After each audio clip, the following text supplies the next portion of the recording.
The world watched in disbelief as Camilla's name vanished from the official delegation list to the upcoming Commonwealth Summit, a glaring omission with thunderous implications.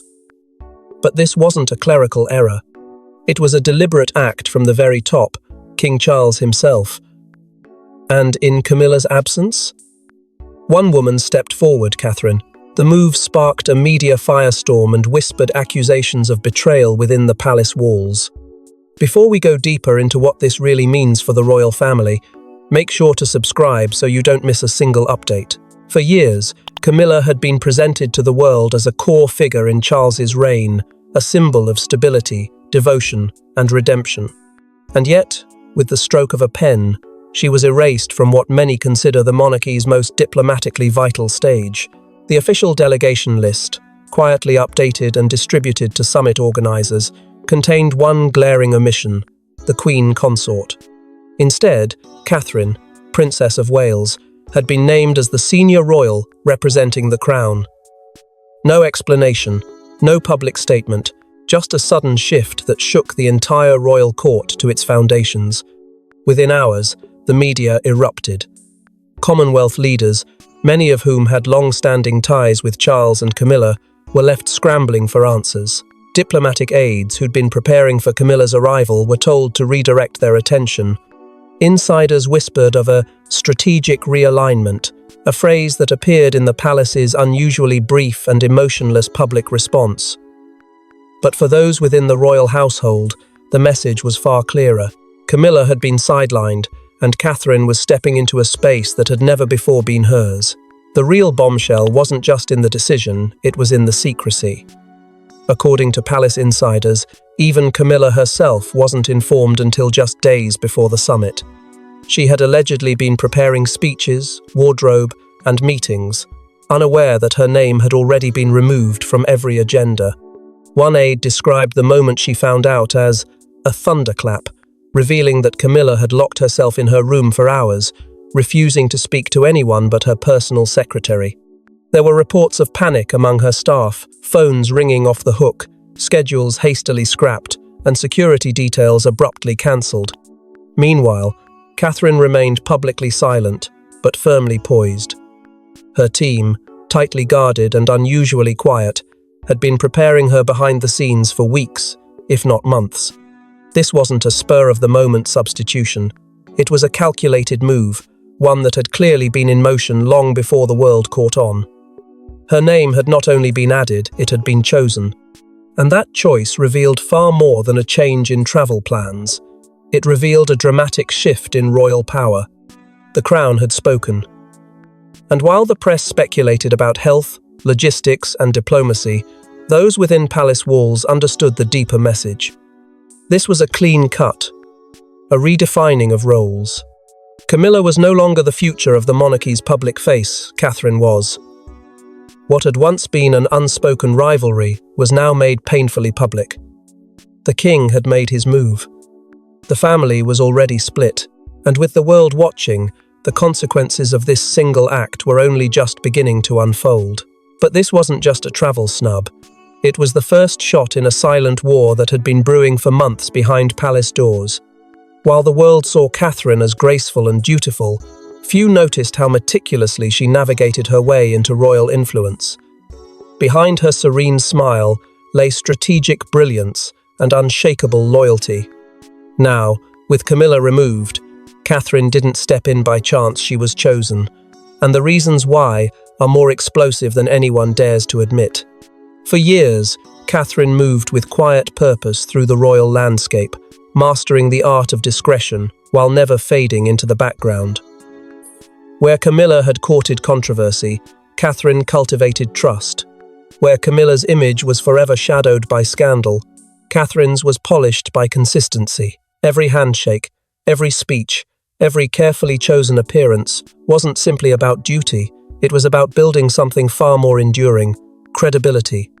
And when the time came for Charles to decide who would carry the monarchy's message to the global stage, he didn't hesitate. He chose the one who had never betrayed the throne, the one who had weathered storms without ever letting her crown slip. Catherine didn't inherit her moment, she earned it. Whispers inside the palace had long hinted at an unusual closeness between the king and his daughter-in-law. But it wasn't sentimental, it was strategic. Weeks before the summit, sources confirmed a series of confidential meetings between Charles and Catherine, often without Camilla's knowledge. These weren't casual conversations, they were consultations, discussions about the Commonwealth's shifting dynamics, generational divides, and what kind of face the monarchy needed to survive in the 21st century. Catherine didn't ask for power, but when Charles offered it, she didn't flinch. What pushed Charles toward this decision wasn't only internal. Senior Commonwealth leaders had reportedly made quiet suggestions that it was time for a fresher, more relatable figure to represent the crown. Some even pointed to Catherine directly, praising her international humanitarian work and unwavering poise. In circles where Camilla still faced unspoken resistance, Catherine inspired something far rarer: respect. It wasn't about popularity. It was about trust. Leaked correspondence from Charles only deepened the intrigue. In one confidential note to a senior advisor, he described Catherine as the steady heart of the monarchy and the image of continuity this realm deserves. These weren't flippant words. They were declarations of intent. While Camilla had once been his anchor in private battles, Catherine was now being positioned as the public shield of the institution. And Catherine had been preparing.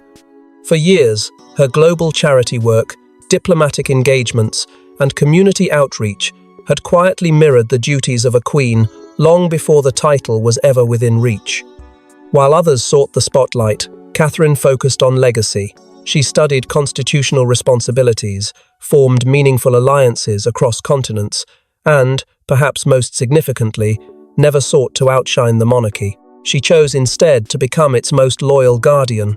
Across the Commonwealth, especially in former colonies, Catherine's growing acceptance was undeniable. Among younger leaders disillusioned with royal relics of the past, she represented something new, a bridge between history and hope. She wasn't burdened by scandal. She wasn't fueled by ambition. She was, in their eyes, the monarchy's redemption. As Catherine's star rose, Camilla's foundation began to crack, and what came next wasn't just personal, it was deeply political. In a chilling moment captured through a leaked transcript, Camilla confronted Charles after learning she was being blocked. The call was short, but brutal. "I stood beside you when the world hated you," she reportedly said. What Charles said in return would change the course of their marriage and possibly the monarchy forever. The call, described by insiders as uncharacteristically cold, came just 72 hours before the Commonwealth Summit. By then, the final arrangements had been made, security protocols updated, and Catherine's name printed across briefing documents meant for international leaders. Camilla was the last to know, and when she found out, the walls of Clarence House shook with fury. Royal staff, sworn to silence but unable to hide their unease, confirmed that she demanded an explanation from the king that night. And he gave her one, but not the one she was expecting. Camilla's voice, once a source of comfort to Charles, cracked with betrayal. "When the crown looked like it would slip from your grasp, I was the one who steadied it. And now, this?"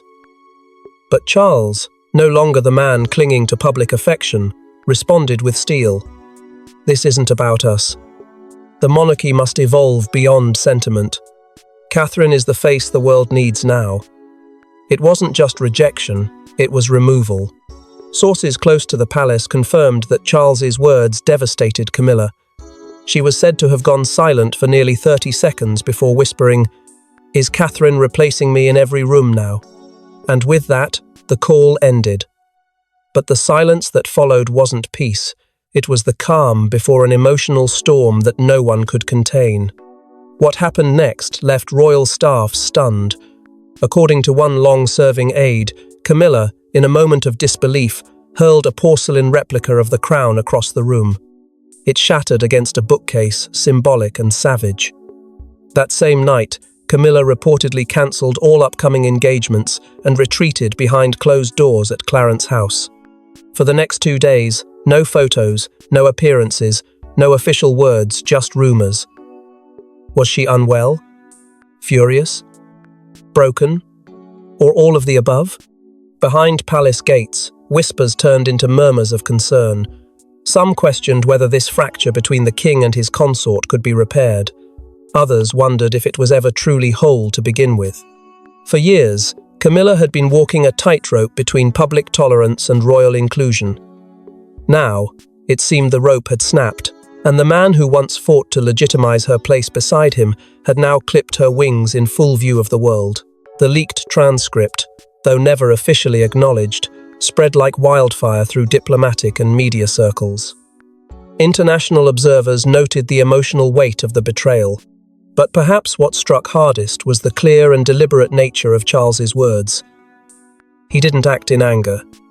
He acted with conviction, and that made the consequences even colder. But Camilla wasn't the only one furious. Her loyal allies within the royal inner circle began plotting what they believed would be her ultimate comeback. Moments after her exclusion, a strange pattern emerged: leaked documents, strained media interviews, and strategic rumors questioning Catherine's readiness. Someone was orchestrating chaos behind the scenes, and all signs pointed to Camilla's inner circle. The palace scrambled to identify the source before things spiraled into full-blown scandal. It started subtly anonymous briefings to well-placed journalists, raising doubts about Catherine's emotional resilience, her lack of international leadership experience, and her supposed discomfort with the diplomatic spotlight. Then came the publications. Within 48 hours, 2 tabloid editorials cast a shadow over Catherine's capabilities, labeling her poised but politically untested, and even suggesting that the decision to send her in Camilla's place was made in haste, not strategy. The message was clear and deliberate: undermine her before she even arrived. But palace insiders quickly recognized the pattern. These were not independent opinions, they were coordinated strikes. Stories that aligned too perfectly, quotes that repeated too precisely, and sources who, upon closer scrutiny, all traced back to familiar circles. Charles, now deeply protective of the choice he had made, ordered an immediate internal audit of all outgoing communications. It wasn't just about loyalty anymore. It was about safeguarding the monarchy from implosion. Behind the scenes, the royal household was tearing at the seams. Staff members who had once served both Camilla and Catherine now found themselves under scrutiny. One senior aide, closely aligned with Camilla, was spotted leaving an off-the-record meeting with a foreign correspondent known for publishing palace leaks.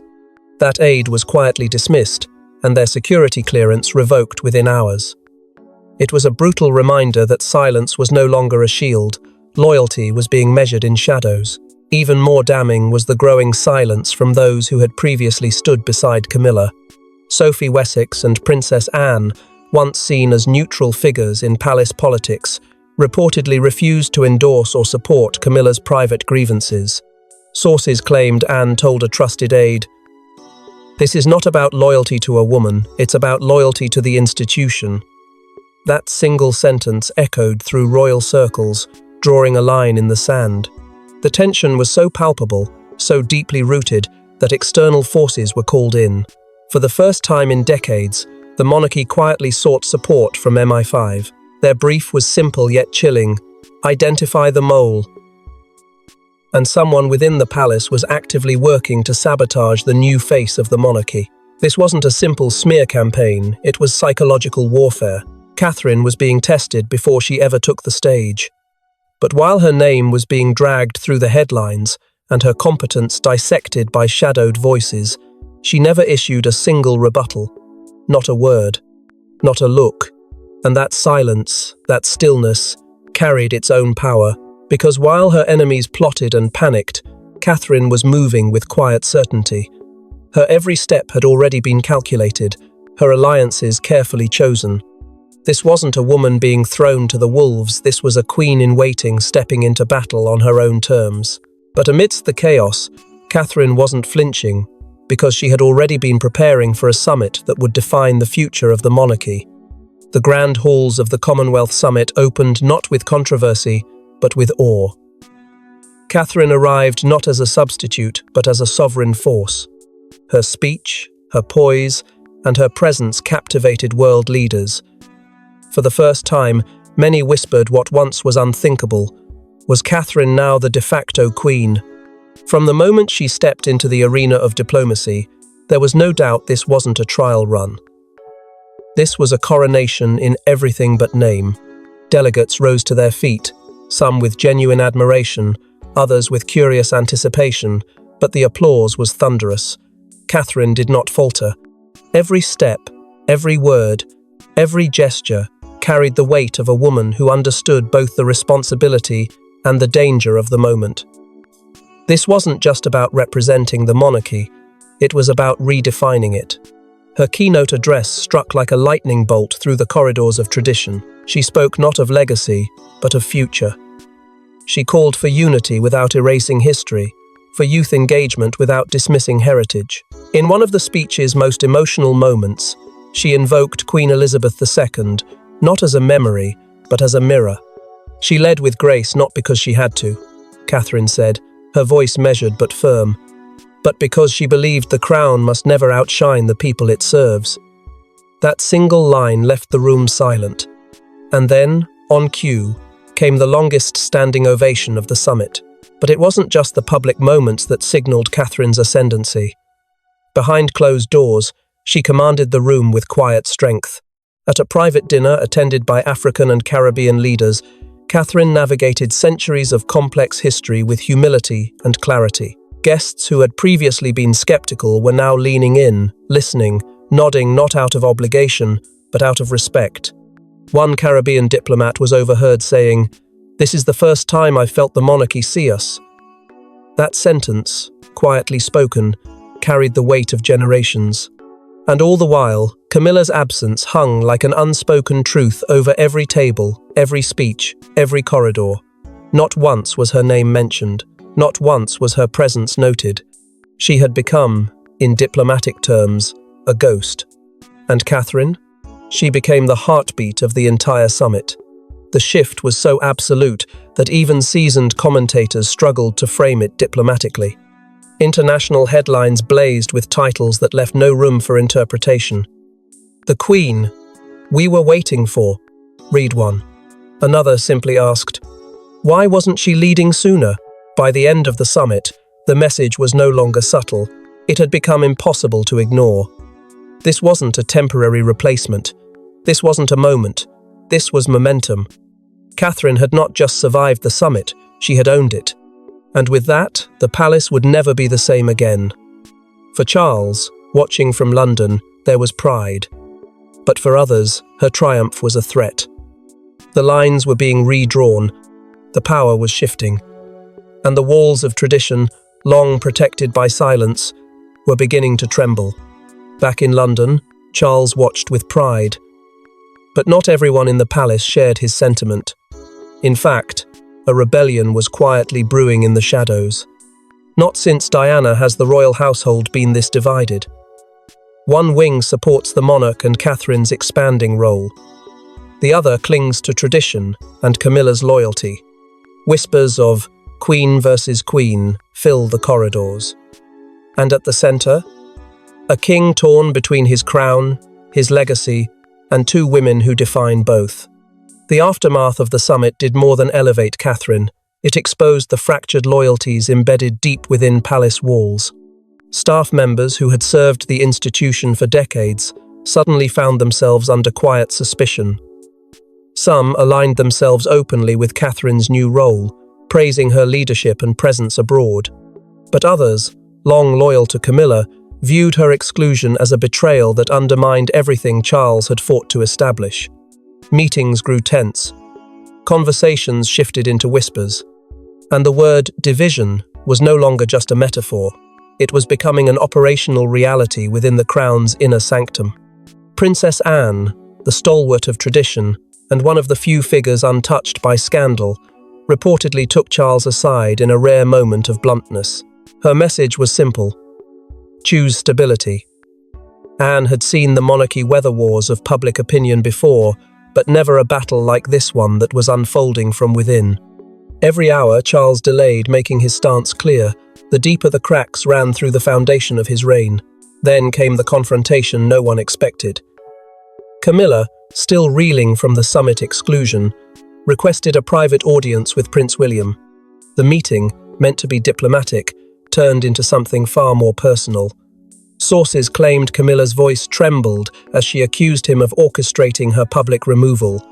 "You've stolen my life," she reportedly said, her eyes locked with the man once raised to respect her as a second mother. William didn't respond with anger, but with finality. And that silence spoke volumes. The days of delicate loyalty had ended. The Queen Consort title, once printed without question across official documentation, began to vanish quietly from internal memos. In its place, titles were revised. Responsibilities were reassigned. The palace press office deflected inquiries, but the pattern was undeniable. Camilla was being quietly edged into ceremonial obscurity, while Catherine was being positioned for everything else. Then, a single photograph lit the fuse. A private dinner at Sandringham, hosted by Charles, showed only one side of the family present: William, Catherine, and their children. Not a single image of Camilla, not a single mention of her attendance. The image, leaked by someone inside, ignited outrage from Camilla's loyalists. It was no longer rumour, it was evidence. As if the storm couldn't grow louder, Meghan and Harry reportedly weighed in from across the Atlantic. Their private commentary, leaked through unnamed sources, suggested sympathy for Camilla's ousting and skepticism about Catherine's sudden rise. For a family already on the brink, the Sussex shadow only darkened the palace halls further. Loyalties became even more entangled. Lines blurred between family, politics, and survival. But while the royal family struggled with internal fractures, the British public was making a bold statement of their own, and it shook the monarchy to its core. Polls, headlines, and social media exploded. The British people had made up their minds they wanted Catherine. Crowds gathered outside Kensington, chanting her name. Meanwhile, Camilla faced mounting criticism and cold silence. The monarchy had always been about lineage, but this time, it was about legacy. The shift wasn't subtle, it was seismic. In the days following Catherine's powerful appearance at the Commonwealth Summit, public opinion turned from admiration to allegiance. National polls revealed a stunning truth: over 70% of Britons now favoured Catherine as the rightful future queen. Camilla, once reluctantly accepted, was now openly questioned. The conversation had moved from quiet whispers to thunderous declarations. Catherine wasn't just preferred, she was demanded. Viral videos from the summit flooded timelines. Millions watched her speech on unity and modern monarchy. But it wasn't just her words that captivated, it was her presence. Catherine became a symbol of balance, of evolution, of hope. She was no longer seen as merely the wife of a future king, she was the future itself. Meanwhile, Camilla's name disappeared from front pages. When it did surface, it was met with unease. The public had turned, and with it, so had the mood across the United Kingdom. Then came the moment that confirmed everything: a royal visit in Bath. Camilla appeared alone, stepping into what was meant to be a quiet charity event. Instead, she was met by distant stares, a few protest signs, and a chilling silence. No applause, no cheers, just the sound of discontent. Witnesses described the atmosphere as cold enough to shatter glass. And for the first time, Camilla, so often composed, looked visibly shaken. The crown no longer protected her from scrutiny. Royal commentators began calling it the Windsor reset. Analysts didn't dance around it. This wasn't a temporary swell in popularity, it was a full-blown shift in royal dynamics. Catherine had become the monarchy's emotional anchor, while Camilla was being recast as a symbol of the past. And the younger royals? They were already aligning. Prince George, Princess Charlotte, and Prince Louis began appearing in public only with Catherine, a subtle but powerful signal that the future had chosen its matriarch. Even the political class began to take notice. Behind closed doors, members of Parliament reportedly discussed revisiting the formal definition of a queen consort. For the first time in modern history, constitutional reform was whispered in the same breath as royal titles. One MP was overheard saying, "The people have spoken. We need to listen," The monarchy had long been driven by bloodlines, duty, and tradition. But this moment proved that love, trust, and perception now held equal weight. Catherine wasn't just playing a part, she was embodying a role the public had carved out for her. And with every chant outside palace gates, every letter sent to Buckingham, every trending hashtag, the message became louder. Give us the Queen we believe in. But one final twist remained: a private letter, handwritten and locked away for years, that now resurfaced with chilling clarity and sealed fates. A long-guarded note, hidden within Queen Elizabeth's personal effects, surfaced during a quiet archival search. Its contents? A simple, powerful directive: give it to Catherine. What exactly it was is still debated, but royal insiders insist it was the Queen's blessing, her final quiet decree, and the moment that changed everything. The discovery was almost accidental. While cataloguing private belongings at Balmoral for historical preservation, a royal archivist came across a sealed envelope tucked inside the Queen's personal diary case. The envelope bore only one line in Elizabeth's unmistakable cursive, "For His Majesty's eyes only." It was immediately delivered to King Charles under the strictest discretion. For hours, he reportedly remained alone in his private chamber, reading the note in silence. When he emerged, his face was pale, his eyes red, and the course of the monarchy had already begun to shift. Insiders say the note was short, barely a paragraph, but its weight was undeniable. Though its full wording remains guarded, multiple sources confirm the Queen wrote of legacy, trust, and the burden of the Crown's future. But it was the final line that left no room for misinterpretation: give it to Catherine. Whether that referred to a symbolic responsibility, a private heirloom, or a philosophical inheritance, the implication was unmistakable. Queen Elizabeth saw Catherine as her true spiritual successor. When Camilla learned of the note's existence, her reaction was not explosive, but haunting. According to a senior aide, she went silent for nearly 2 days.